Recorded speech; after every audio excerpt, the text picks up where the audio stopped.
Hey everybody, Jake here from Bearded Gear, and I'm finally ready. I've been ready for a while. I'm finally doing my full review on the Microtech Troodon double-edged. This is not a combat Troodon. This is not a micro Troodon, or as I call the Chodon, Chodon. This is the standard Troodon, just a Troodon, right? And it's double-edged, and I picked up this knife from Rivers Edge Cutlery.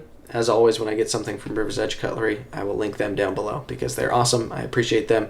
They support the channel quite a bit, and they're fantastic. So Rivers Edge Cutlery will be linked down below, and you can check them out there. They usually have a pretty decent selection of Microtechs, and they seem to be getting stuff from Microtech pretty regularly. It's one of those brands that they seem to stock pretty regularly, and a lot of people, I don't know, Microtechs are an interesting brand, I've found. Sorry, side note.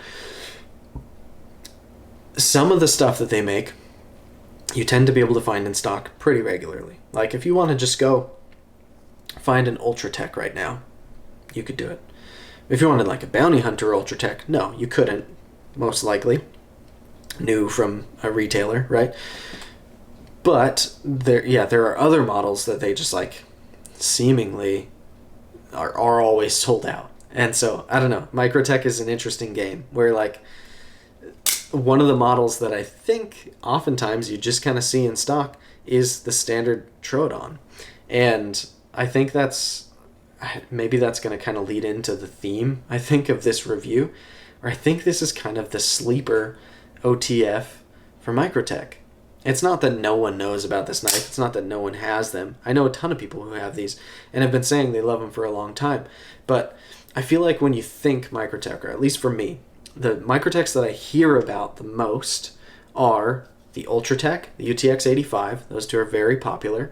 Or I hear about the Combat Troodon, the bigger version of this, which I recently had, a Combat Troodon Bounty Hunter with a Tanto. I've sold that knife, no longer have it, because they're way too expensive for what they are, in my opinion.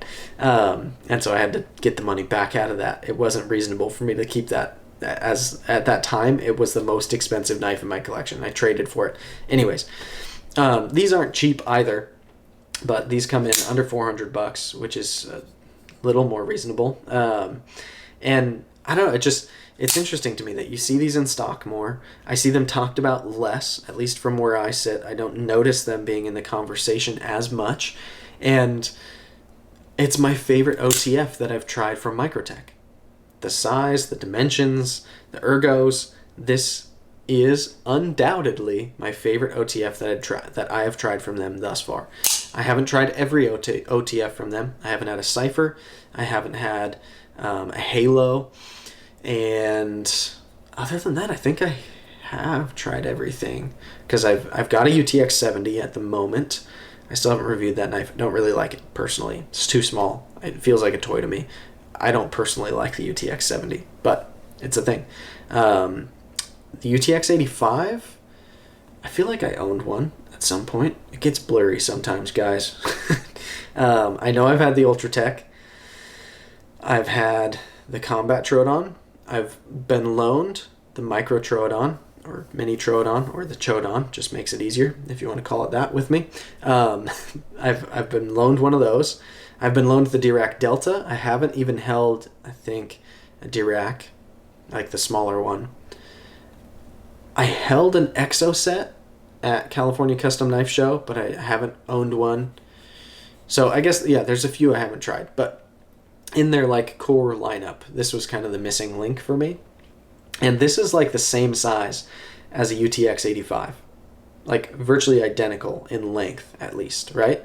And I don't know, the UTX 85 to me felt a little small, honestly. I preferred the size of the Ultratech to it. But this feels Goldilocks style kind of just right to me. I love the size of this. It is super pocketable. I can carry this as a secondary in my back left pocket very comfortably because it's pretty thin, it's very light, it's not super long. There's a lot that's good about carrying it, and it's also big enough that as a primary doesn't really bother me. I don't feel super inclined to carry this as a primary because OTFs with a double edge, it doesn't have enough utility for me compared to an out the side folder in terms of cutting performance and what I expect a primary folder to be capable of. But this makes a very fun secondary, and every time you pull out an OTF and show it to somebody, they always get excited. They're cool knives. So anyway, yeah, let's dive in. I feel like I've been a little bit all over the place so far. I apologize. So we're going to talk ergos, carry, cutting, and action. And beyond that, we'll probably, I'm sure, get into the weeds a little bit more. But let's start with ergos. Ergonomically, I love the size and profile and shape of this knife. I find with Microtechs, I like to use the switch as kind of a thumb ramp. When I use that as a thumb ramp on here, I'm really like 3.5 fingers on the knife, but it doesn't really bother me. It feels pretty comfortable. I can also choke forward, and that way I've got all 4 fingers on the knife, especially if I'm in a hammer grip. That's very comfortable. Saber grip, I start to feel a little bit uncomfortable because that's edge right there. It's a double edge blade, so if I slip forward, then I'm onto sharp edge. But I can use kind of this jimping here, and I can pinch down and make that work. I can also pinch around the knife if I'm doing something where I'm wanting to be choked up and do some detail work, so that works too. But a lot of the time, using this as a thumb ramp, I've got like 3.5 fingers on the knife, and it's just kind of aggressively pointed forward, right? I like that. Hammer grip, saber grip, both comfortable. Reverse grip, super duper comfortable, which to me, on this knife, is the most important grip. This is a double-edged dagger ground blade. This is a dagger grip, right? This makes sense. I have replaced the glass breaker on here, making this actually comfortable to hold on to back here. I'm sure we're going to get into the glass breaker a little later, but for ergos, I'm going to say with this, I 1,000% recommend swapping out the glass breaker ergonomically, because having this spot to put your thumb on the back end of the knife is so important to me in a reverse grip, and this is excellent. This is what reverse grip should feel like, in my opinion. So I like that. There's no really such thing as a draw cut on this knife, by the way, because it's sharpened on the back edge too. So it's all a draw cut, regardless of what grip you're in, because there's edge on both sides. So yeah, I like that. Ergonomically, it's comfortable for me. One thing that's an advantage too over the UTX 85, in my opinion, is just this width across the knife. Feels a little bit more hand-filling to me. And these grooves feel nice. I like these grooves. It feels more confidence-inspiring than the UTX 85 did, in my opinion, and even more than the Ultratech. Even though it's a shorter handle, I feel like I get a better purchase on this knife, personally. So, ergos are good. Let's talk carry. Let's start with the pocket clip. This pocket clip, in my opinion, is pretty excellent. It's a deep carry clip, goes all the way to the butt end of the knife. I like that a lot.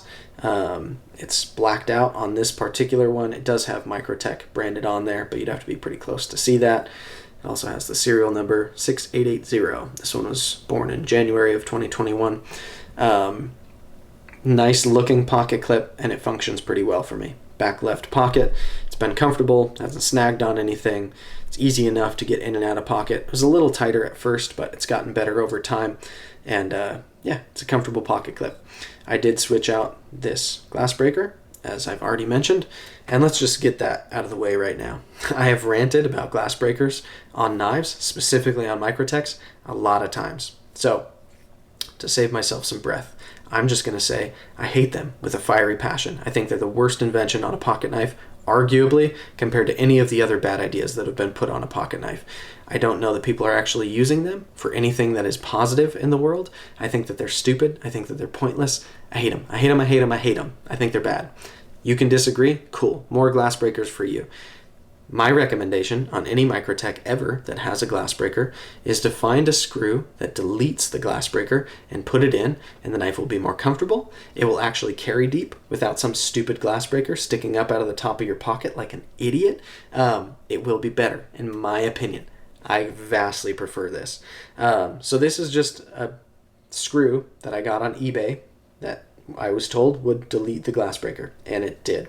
I had planned on painting this black or etching it black or something, and then when I went to remove this screw to do that, full disclosure, the screw felt a little funky coming out, And so I didn't want to back it all the way out because it felt like it was maybe going to like strip something on its way out. What's weird is it went in totally easily when I was installing it, but I don't know. I don't know what happened there. It didn't want to come out, and I didn't want to force it and then create a problem. So I've just left it in, and it's like, it's not that big of a deal.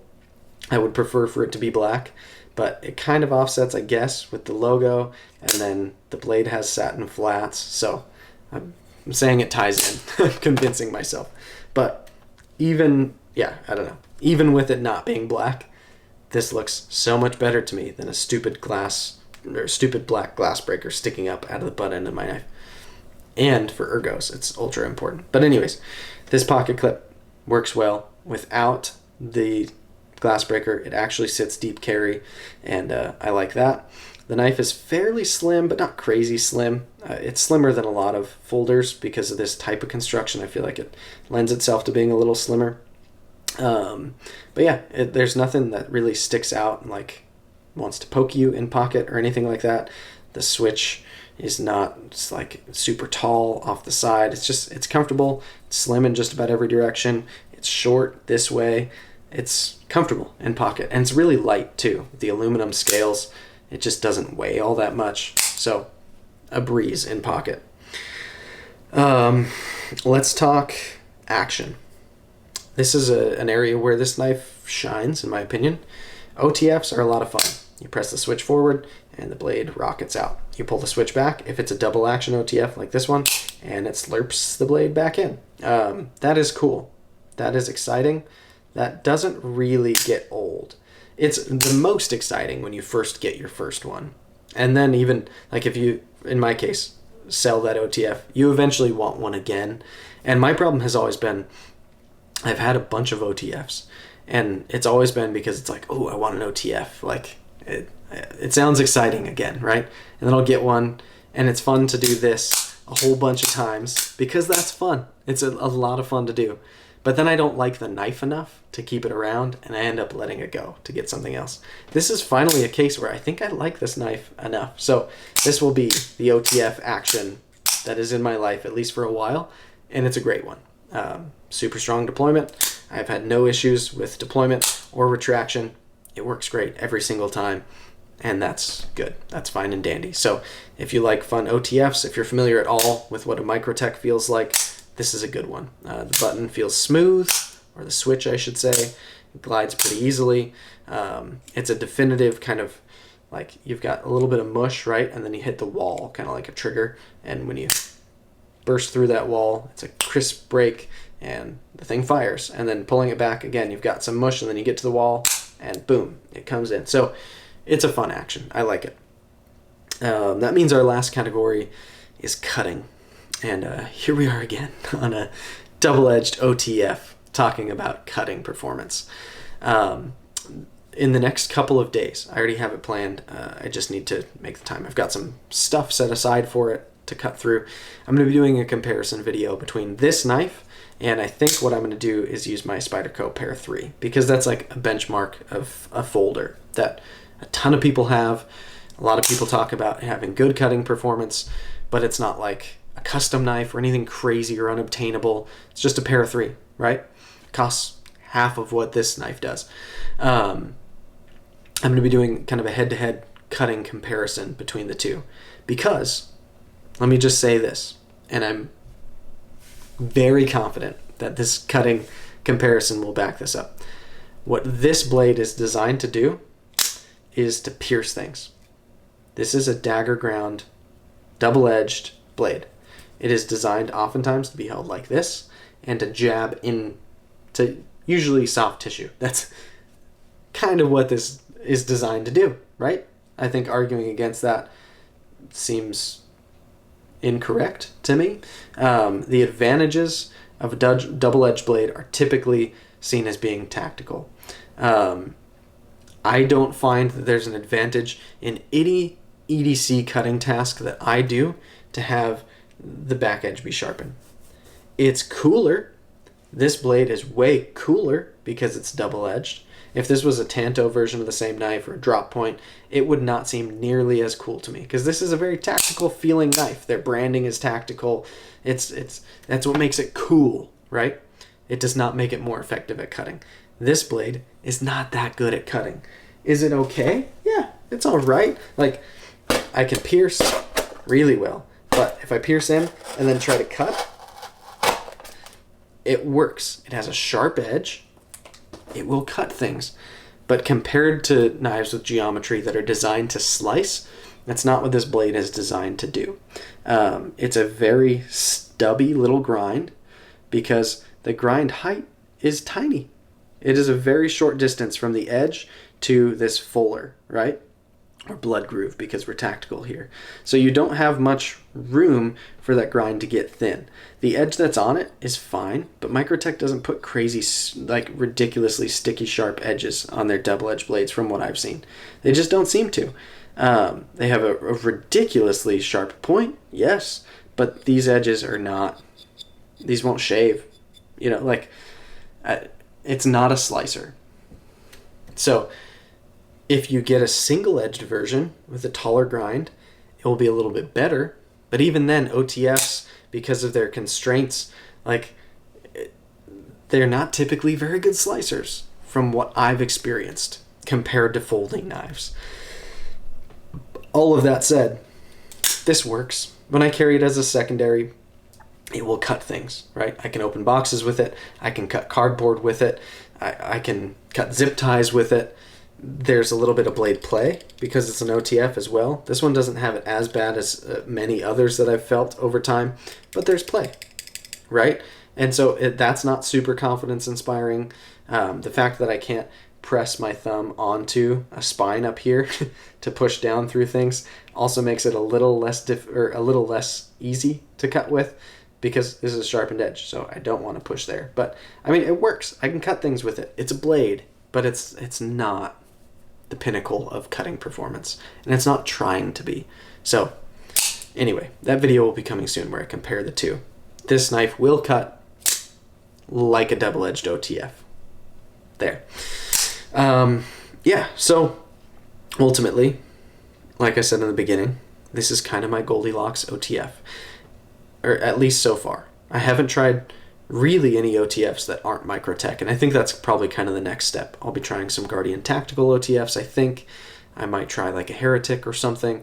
I don't know. I'll probably try some other OTFs. But for Microtech, this has been the one that I like the most, for sure, for me, and like striking the balance between carryability and coolness and like whatever it is, like ergos, all of it, it just comes together and has been, for me, the best one that I've experienced so far. And I like it. I like the way it looks. I like the way it carries. I like the way it feels in hand. The way it cuts is fun enough. It's very good at stabbing things. Like, that's cool. That's fun. And that's all it really needs to be. I carry it as a secondary, so typically I've got a primary folder on me as well anyways, and if that one is like a really good slicer, then this can be for fun. And that can be all it needs to be. And that's cool. And then defensively, if it ever comes to it and I need to use a knife to defend myself, like, yeah, this would probably make a great defensive tool. It seems to be what they're going for. Hope that never comes. That's not really my cup of tea in selecting knives most of the time, but it would seemingly be pretty capable of it. So, I don't know. I like this one. I like it a lot. My OTF reviews always end up being a little bit interesting because I'm constantly drawn in by them. I like the concept of them. I think they're cool. I think they're fun. But I rarely end up liking it long enough to even keep it like once I've finished the review. Like, it's rare that I keep OTFs very long. And this one I don't plan to get rid of. I just enjoy it. And it feels like the one that's worth hanging on to. And it's taken me a lot of tries to get to this one. So anyway, take all that for what it's worth.